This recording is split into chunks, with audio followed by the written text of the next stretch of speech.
Ladies and gentlemen, ladies, yes, there are ladies. Okay. Now we are going to change the way we think. Is to add some added ideas, okay, that complement what we have since yesterday morning. And I asked Gérard Sabat, to make some, I would say, description of what he thinks of the future of AI that includes, I would say, altogether, intelligence, consciousness, and language. And the idea is that when you are only intelligence, it's not sufficient. You have to have conscience, and that the machine is conscious of what it does, what it should do, and so forth. And language to communicate with the human or other machine. And, okay, so Gérard spent his life in AI, his professional life, sorry. And you were from École Polytechnique, promotion 68. Then you joined the CNRS, our research organization, where you spent your entire career. You were Doctor of State of Science in 1978. You are author of more than 200 articles and books in linguistic computing and has directed more than 60 theses on the subject. You have been president of the Association for Cognitive Research, editor-in-chief of the Bulletin of the French Association of Artificial Intelligence, and fellow of the ECCAI, renamed European Association for Artificial Intelligence. And you are a full member of the French Academy of Technology. Okay, Gérard. Okay. I'm very sorry, but my English is very too bad for me to allow me to give this presentation in English. I thank the committee. I propose, Gérard, that we work this way. Gérard speaks in French, okay? What is there is, that is French, but the other charts are in English, so the English people will understand. And he speaks in French.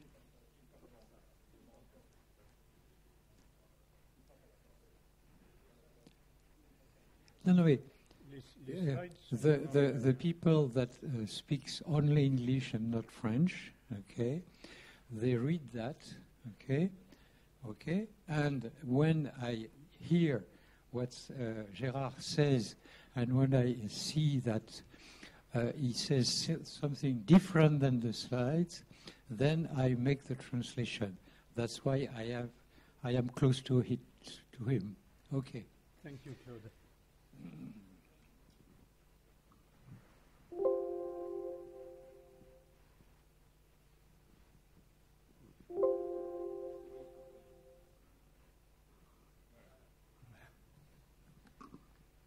Au sein de l'Académie des technologies, j'ai dirigé avec Philippe Coiffet, qui était un roboticien, un groupe de travail intitulé « Vers une technologie de la conscience, point d'interrogation ». Nous tenions au point d'interrogation. Nous avons réuni une trentaine de membres de l'Académie et de personnalités invitées au cours de réunions mensuelles pendant environ 2 ans et demi. Le site que j'ai indiqué ici, gscnrs@free.fr, propose des comptes rendus de toutes ces réunions, ainsi que divers fichiers pertinents et un rapport synthétique de tous nos travaux qui présente un modèle montrant qu'on peut faire collaborer les travaux de chercheurs français qui s'intéressent à ce domaine. Dans cet exposé, j'évoquerai quelques aspects de l'intelligence artificielle classique et soulignerai en quoi l'intelligence artificielle d'aujourd'hui en diffère. J'essaierai d'expliquer À quoi l'on s'intéresse quand on parle de conscience, mot particulièrement ambigu, puis je préciserai les relations que ce concept entretient avec le langage, la compréhension et l'intelligence. Je terminerai en évoquant la notion d'intelligence artificielle forte, en indiquant dans quelle mesure elle paraît possible et quels sont les risques qu'elle pourrait produire. Depuis les années 60, l'IA a proposé divers mécanismes de raisonnement, depuis des améliorations astucieuses de parcours d'arbre jusqu'au système multi-agent d'IA distribué.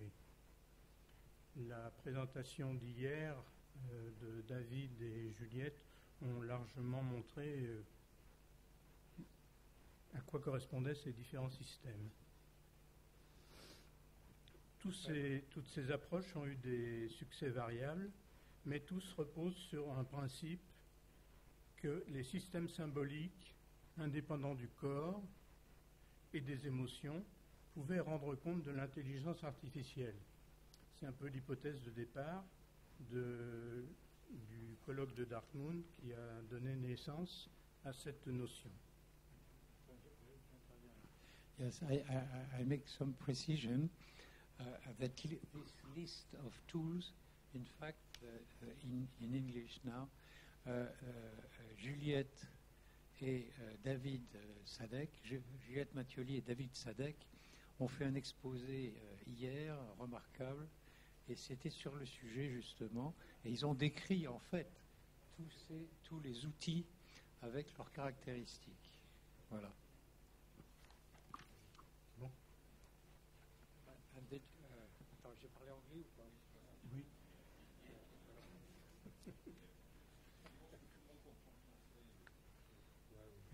Voilà.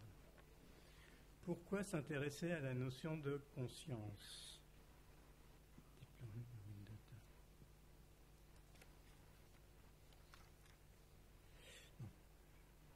Ce qu'on appelle aujourd'hui l'intelligence artificielle repose essentiellement sur l'apprentissage profond dans les réseaux de neurones, utilisant des masses de données très importantes.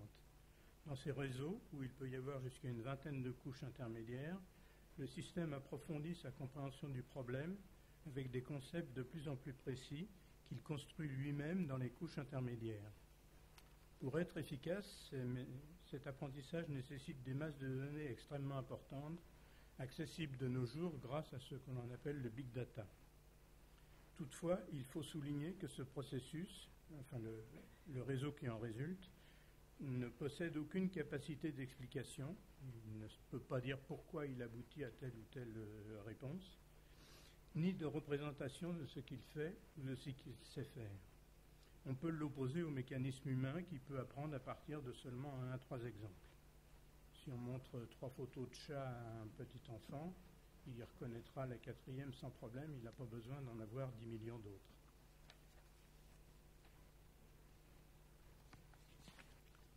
Donc, je reprends ma question, pourquoi s'intéresser à la conscience?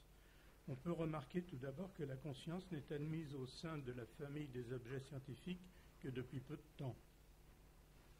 Pourquoi s'y intéresser? Donc, je mentionnerai cette phrase d'Hellman, un neurobiologiste, prix Nobel en 1972, qui précise « Les fonctions nécessaires à une véritable intelligence sont celles qui, fondées sur les processus inconscients, permettent l'émergence de la conscience chez les êtres humains. » La question que je me suis posée, c'est pourquoi pas la même chose pour les machines. Donc, dans quelle mesure on peut donner une conscience à une machine? Si l'on regarde les définitions de cette notion de conscience, on constate qu'elle est particulièrement ambiguë. Les définitions qu'on trouve dans le Robert, par exemple, parlent d'être éveillé, avoir une certaine connaissance a priori du monde, sur un plan plus psychologique, avoir une connaissance de soi, de ce qu'on sait, de ce qu'on sait faire, des raisonnements qu'on peut mener et les représenter donc ce qu'on est en train de faire. Également, avoir la possibilité d'évaluer ce qui est bien et ce qui est mal, essentiellement pour l'homme. Pour les machines, ce serait plutôt évaluer ce qui est efficace et ce qui ne l'est pas. En fait, on peut remarquer que les mots anglais, que j'ai écrits ici en bleu, distinguent ces différents concepts.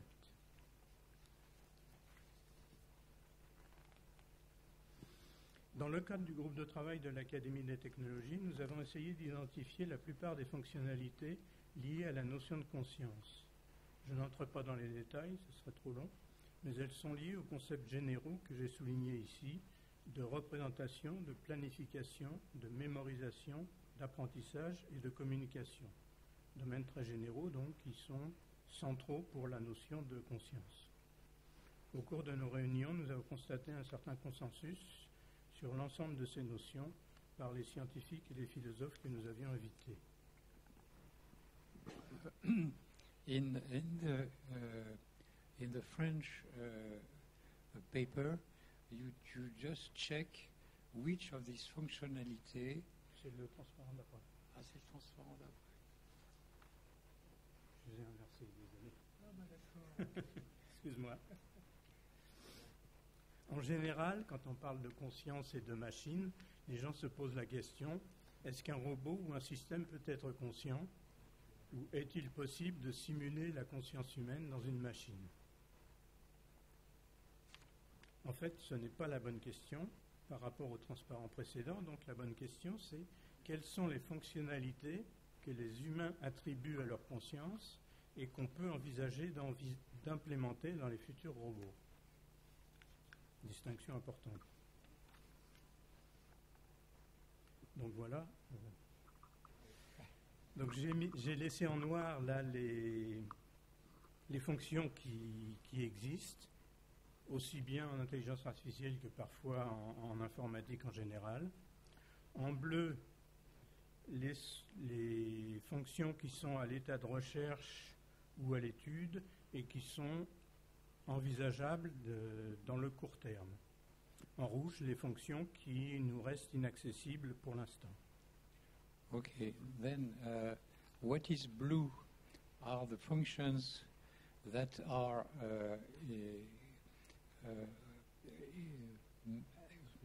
provoking research. Oui, mais je parle anglais là. What is red is something that we think we cannot obtain, and the black is already existing. Alors, je vais essayer d'approfondir un peu les relations qui existent entre la notion de conscience, le langage et l'intelligence. La première remarque qu'il faut faire à propos de l'intelligence artificielle, c'est la notion de désincarnation.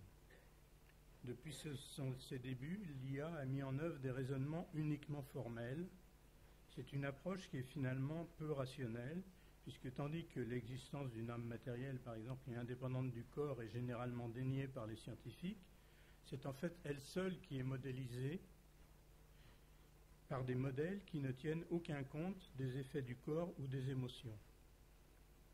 Les raisonnements et les mécanismes de planification qui sont fondés sur la seule pensée provoquent des problèmes particuliers, comme le manque de complétude. Dans une tâche réelle, il est impossible d'expliquer tout ce qui est pertinent. Le manque de précision, on ne peut connaître avec une précision exacte tout sur les variables pertinentes. La variabilité, ce qui est vrai à un moment donné, pendant qu'on écrit le programme par exemple, peut ne plus l'être au moment de l'action quand on veut faire exécuter ce programme. Et le temps d'accès, même si on pouvait tout savoir, cela impliquerait un fonctionnement de la mémoire en termes de stockage, de recherche et de calcul, impossible en pratique car prenant un temps démesuré.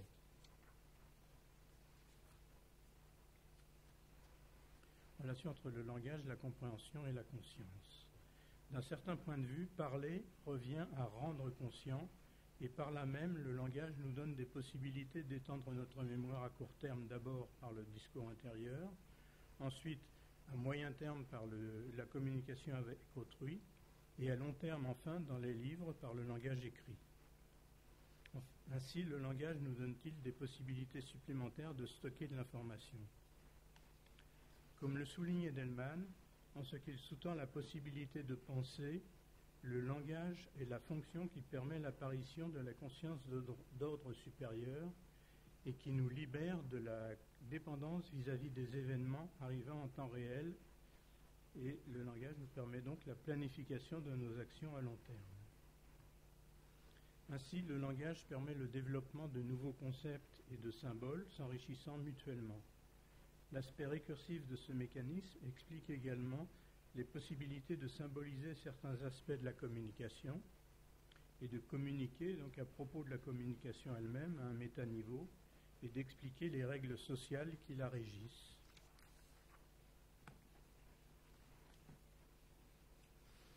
Le sens n'est pas seulement une représentation symbolique construite en composant les sens des mots selon la structure de la phrase, approche qui a été prise par la grande majorité des programmes de traitement automatique des langues.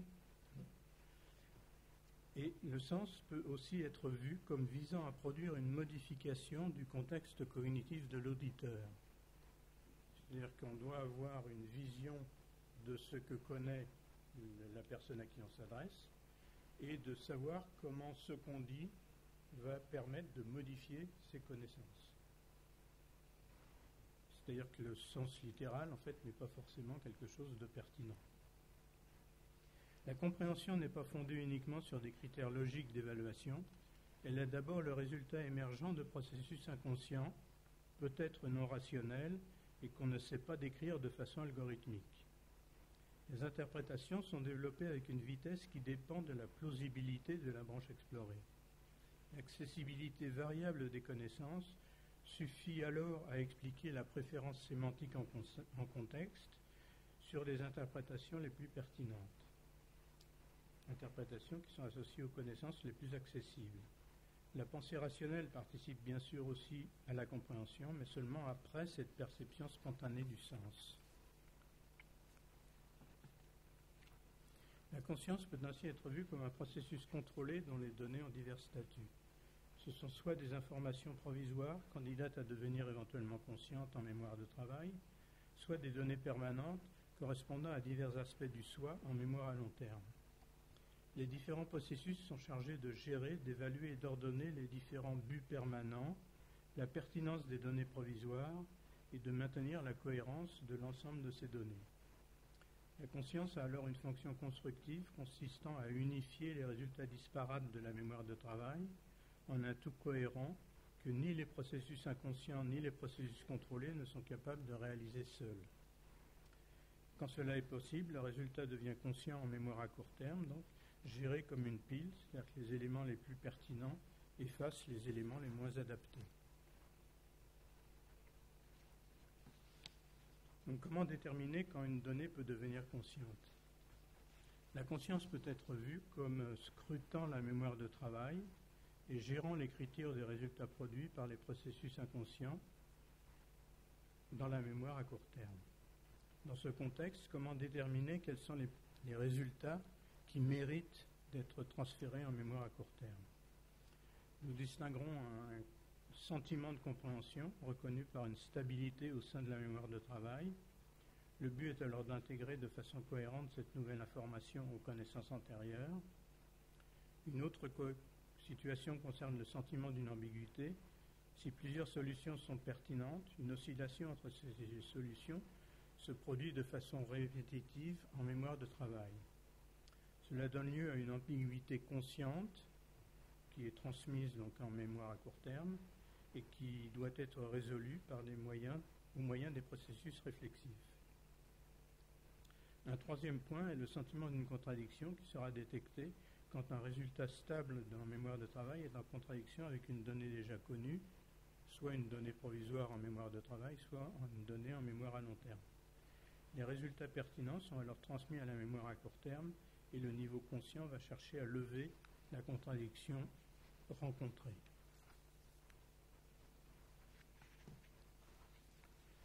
Donc, pourquoi essayer de donner une certaine conscience à des systèmes artificiels? Quels sont les avantages que ces systèmes artificiels conscients peuvent avoir par rapport aux limites de l'intelligence humaine? Tout d'abord, analyser tout ce qu'on sait ou ce qu'on ne sait pas, et avoir une conscience approfondie de ses connaissances et de ses capacités. La possibilité également de s'observer en train de fonctionner, c'est-à-dire avoir conscience de ce qu'on fait, de ce qu'on est en train de faire et de pouvoir raisonner dessus. Également un niveau de métacombinatoire, une sorte de conscience morale permettant de raisonner à un niveau plus général en déterminant l'utilité de ce qu'on est en train de faire. Et une certaine notion d'immortalité, bien que ce soit ce que cherche à faire effectivement Elon Musk, c'est un peu délirant. En informatique, il est facile de reproduire un système. On peut ainsi avoir plusieurs exemplaires du même système pour les tester et les adapter à des situations diverses, ce qui permet éventuellement de prendre des risques qu'un être humain dans la même situation ne prendrait pas. Il en résulte qu'un système artificiel est quasiment immortel. Quel est le rôle de la conscience? Donc, ce type de programme doit fonctionner de façon de plus en plus autonome, mais respecter les valeurs fondamentales et les principes de base évolutifs chez les humains, qui doivent rester fixes et éventuellement peuvent être différents chez les machines.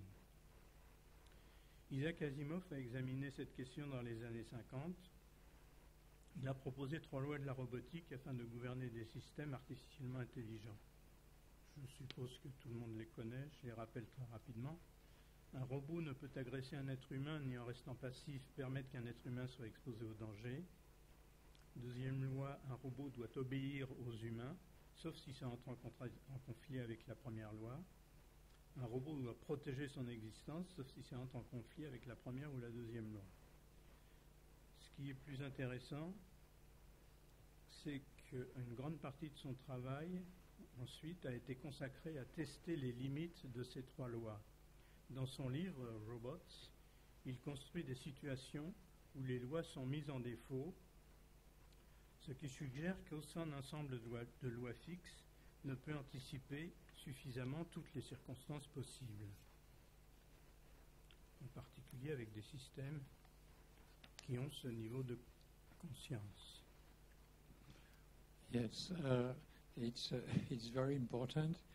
I mean, that means that the consequence of what you said is that it's very difficult to be able to control such robots that don't obey the law that we usually use for robots.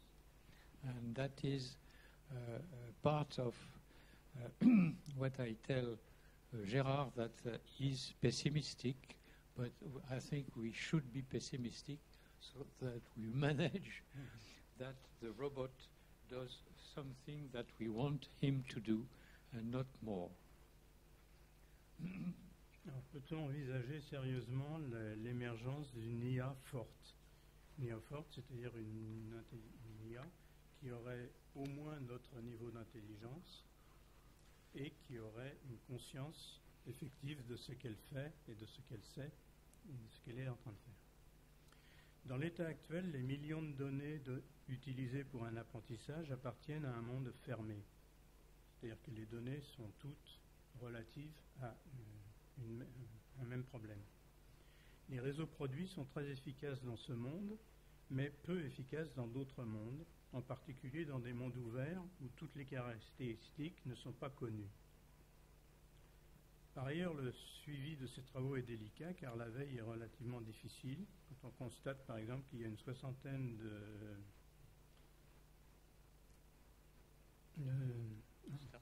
de start-up, merci. Une soixantaine de start-up en France et 1 millier aux États-Unis. Il manque également en France, et probablement en Europe également, une vision stratégique à long terme qu'on pourrait opposer aux visées hégémoniques des GAFAM, Google, Apple, Facebook, Amazon et Microsoft. Il faudrait aussi qu'une IA forte puisse créer de nouveaux processus, de nouveaux programmes, par exemple en changeant de recul, en changeant dynamiquement de mode de raisonnement, en joignant plusieurs sources d'informations et en trouvant des analogies entre des univers différents. Il faudrait également qu'elle puisse proposer de nouvelles théories et proposer les expériences nécessaires qui permettraient de vérifier ces théories. Enfin, ce qui manque complètement également au processus actuel, c'est le fait d'avoir envie de faire quelque chose, bien sûr en respectant les valeurs données au départ. Cela débouche sur la possibilité de faire émerger de nouvelles idées et de sortir de sa programmation.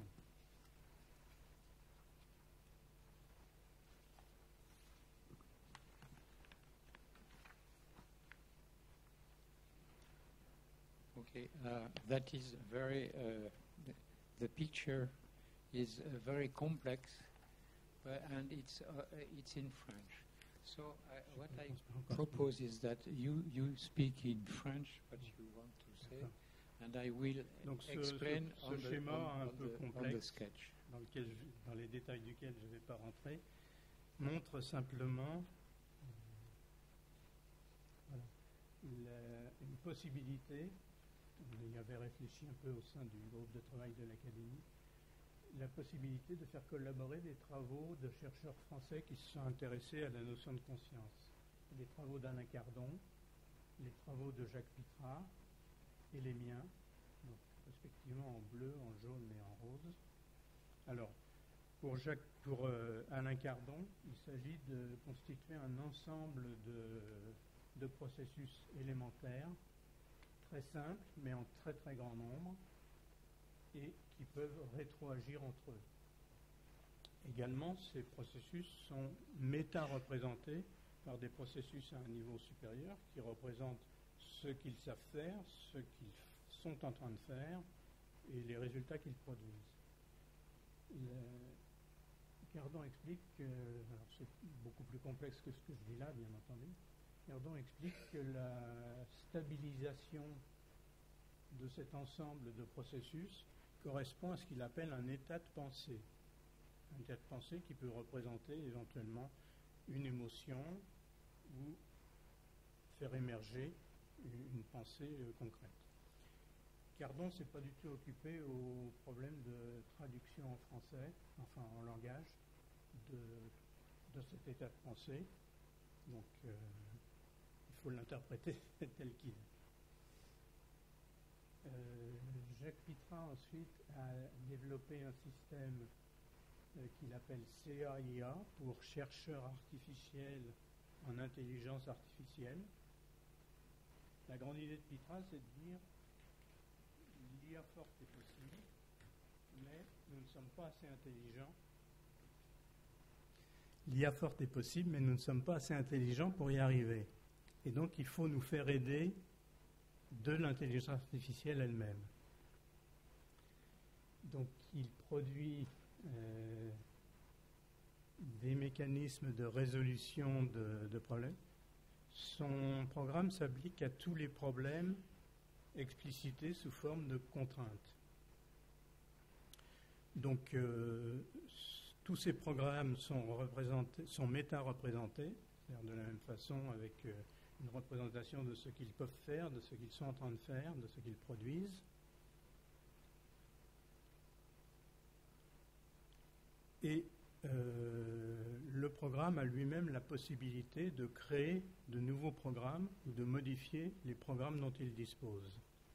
Il faut souligner qu'en 2019, à l'époque de la disparition de Jacques Pittrat, son programme comportait 450 000 lignes de C, dont il disait lui-même qu'il n'avait écrit aucune ligne.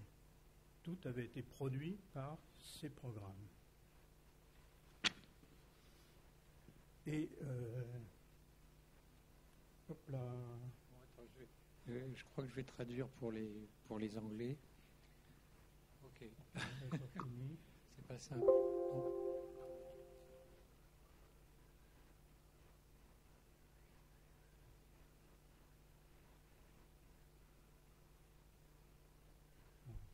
Voilà. Je voulais dire un mot de mes programmes aussi. Ouais. Moi, j'avais développé des programmes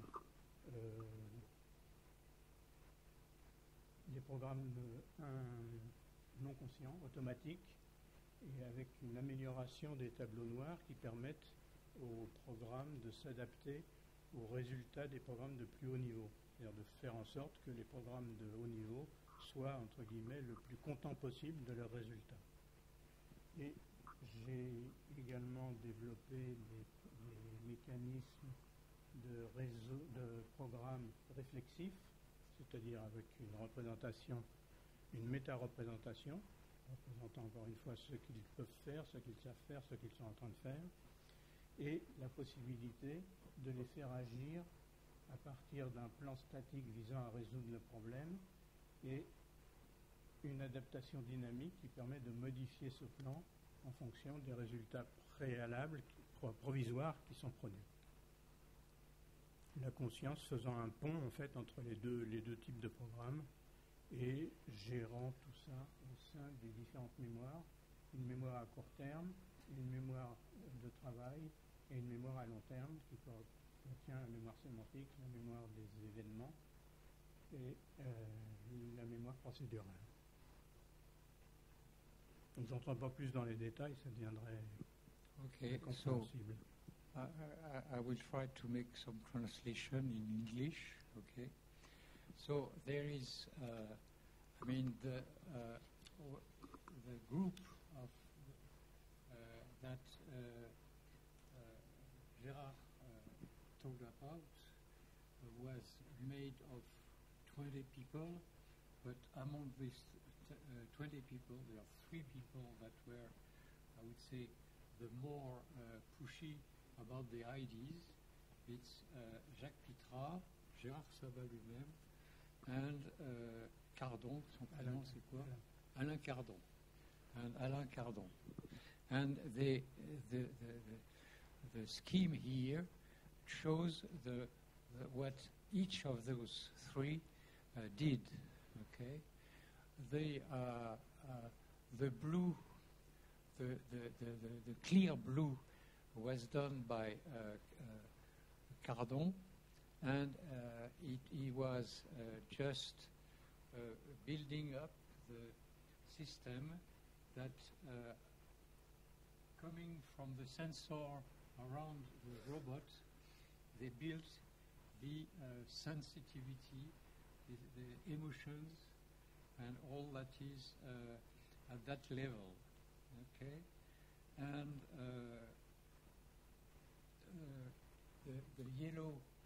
the yellow part was made by Jacques Pitrat, who was transforming the ideas in programs, and so that it's working with the rest. And the pink color was made by Gérard Sabat. Is about the language, okay, working with the previous things I talked about. And Gérard Sabat was also building the relationships with the white block that are the memory, short-term memory, long-term memory, and medium-term memory. And memory with the sentiments. Qu'est-ce que c'est les sentiments en anglais? Hein? Feelings. Okay. And the rest, the gray one, is only something that around it for is the robotic part that is not, I would say, artificial intelligence. And Jacques Pitrat is someone who was my professor in the year 60. And what you say, Gérard, it's the fact that he built up a program that is Kaya. His ID is Kaya. It's the abbreviation of Artificial Researcher in Artificial Intelligence. I mean, his idea is that a normal human is not able to build up a complete intelligence program, and he asks the computer to build up this program, and that is the Kaya program. And as you said, this program is 450,000 lines of program, C. And in this lines of program, Jacques Pitrat did not write any line. It was the computer itself that built up all those lines, and this was working. Okay, that was a long time ago. And okay. Vas-y. Bon, ce qu'il faut souligner, c'est que ce modèle n'est pas implémentable tel quel, bien sûr. C'est juste une approche pour montrer comment faire collaborer les travaux de 3 chercheurs français qui s'intéressaient à la conscience. Il y a bien sûr beaucoup d'autres modèles qu'il faudrait prendre en considération, en particulier les modèles d'Edelman, qui sont particulièrement proches d'une implémentation. Les modèles de Bernard Barthes également. Il y a beaucoup d'autres modèles au niveau international qui pourraient venir compléter cet aspect-là. Gérard said that this is only an example what has been done in this group of researchers, but in the world there are other people that did quite the same, I would say, coherent things, and that someone, and they are different, but they exist. They exist. Alors, est-ce que quand on parle d'IA forte, on parle de science-fiction ou est-ce simplement un problème de calendrier et de manpower, j'ose dire. Tout d'abord, on peut souligner qu'on n'a jamais vu une preuve que c'était impossible. Certains philosophes se sont amusés à donner des arguments contre, sachant que ces arguments sont rarement sérieusement fondés. Et l'IA, donc justement, est une technologie qui n'est pas comme les autres, d'une part par son autonomie, d'autre part par ses capacités d'apprentissage et ses capacités de se modifier elle-même. L'autonomie est donc une caractéristique essentielle des systèmes intelligents qui doivent s'enrichir de leur propre expérience. Avec un tel programme qui fonctionne de façon de plus en plus autonome, ces constructeurs ne pourront prévoir tous ses comportements et donc seront incapables de démontrer sa viabilité. Pour éviter les dérives non souhaitables et faire respecter les valeurs et les principes qui fondent le système, un module robuste, c'est-à-dire une conscience morale, devra respecter les valeurs et des principes intangibles. Il devra faire en sorte également que l'ordre des buts qui a été assigné au système soit conservé et que le système ne vienne pas changer ses buts comme on peut le voir par exemple dans 2001. Toutefois, le transhumanisme comporte des risques certains, comme permettre un usage abusif des données, impliquer des inégalités sociales, favoriser l'accès aux plus riches, bien qu'on puisse remarquer que la création d'un homme nouveau n'est pas vraiment une nouveauté, si on pense par exemple au bolchevisme ou au fascisme. Les questions qui restent ouvertes sont de conserver le contrôle sur de tels systèmes, sans tomber dans les délires des films de science-fiction comme Matrix, Terminator ou Her. Il faut garder présent à l'esprit que certaines parts de ces scénarios ne sont pas complètement aberrants et qu'il faut faire en sorte qu'on puisse s'en prémunir.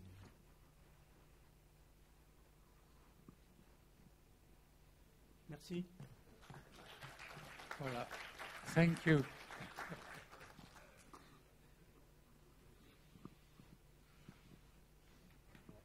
Alors, est-ce qu'il y a des questions? No question. Il y en a trop. Bon, qu'est-ce qu'on fait? Quel est le programme? Comment? Ah, Michel, oui, oui, pardon. Ah, oui, oui.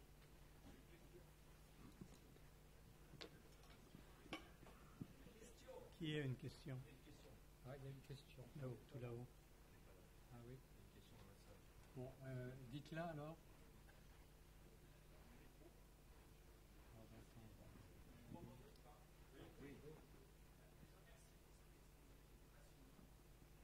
Merci.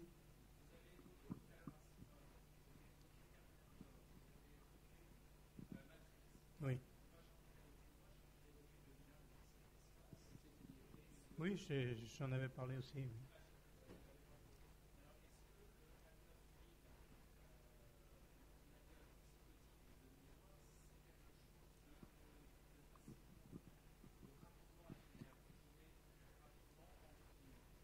Alors attendez, moi je vais répondre à ça. Ah, c'est ce que je t'ai dit. 2001, le lycée de l'espace. En fait, hein, oui, non, mais voilà. L'idée de base que j'ai entendue souvent, c'est parce qu'on s'est dit, mais pourquoi il fait ça? Pourquoi il devient fou? Parce qu'il est mal programmé, etc. Alors, ce que j'ai entendu, et c'est beaucoup plus crédible, c'est que cet ordinateur avait été très bien programmé au sol, avec comme critère, tu sauveras dans tous les cas l'équipage. Bon. Et l'ordinateur, bon, part avec l'équipage vers Jupiter. C'est Jupiter. Ils ne savaient pas que c'était gazeux, mais c'est pas grave. Et ils arrivent vers Jupiter, et avec les capteurs qu'il y a, qui sont synthétisés ou je dirais, corrélés et dans la mémoire de l'ordinateur a compris qu'il ne s'en sortirait pas, que c'était vraiment un danger mortel et que l'équipage serait complètement sacrifié. Donc il s'est retrouvé avec deux principes qui étaient incohérents et on lui demandait de les suivre. Alors il a craqué psychologiquement, il a vu qu'il ne pouvait pas. Probablement, oui. Oui, ça, il ne me l'a pas dit, donc ça doit être ça. Enfin, l'explication, et moi, je la comprends très bien, cette explication, évidemment. Mais c'est pas qu'il est devenu fou parce que je sais pas quoi. Parce qu'on ne sait même pas pourquoi il est devenu fou. Et ça, c'est la raison pour laquelle il est devenu fou. C'est pas l'interprétation que j'avais, moi. Pour moi, non mais ça va là. Pour moi, les deux astronautes envisagent de le débrancher parce que, je sais pas, il fait pas ce qu'ils veulent. Et donc, il arrive à lire sur les lèvres de ces astronautes et il comprend qu'on veut le tuer. Et donc, c'est ça qui fait qu'il réagit comme ça. Ouais, donc, bon, okay. Mais c'est compréhensible aussi, d'ailleurs. Hein. Oui. Enfin, oui.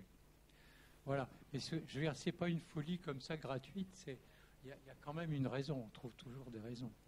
Quand un mec fait les mêmes conneries que l'ordinateur HAL, comme il s'appelle HAL justement, c'est un humain, voilà, il a ses raisons de devenir fou aussi et de tuer des gens, la preuve, c'est ce qui se passe. Ouais. L'idée quand même, c'est que tout ça n'est probablement pas accessible dans le court terme.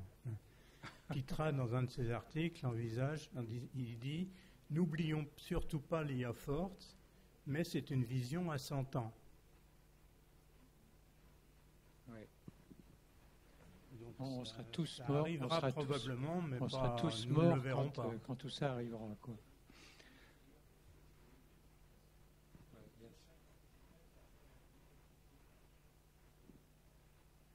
Ok.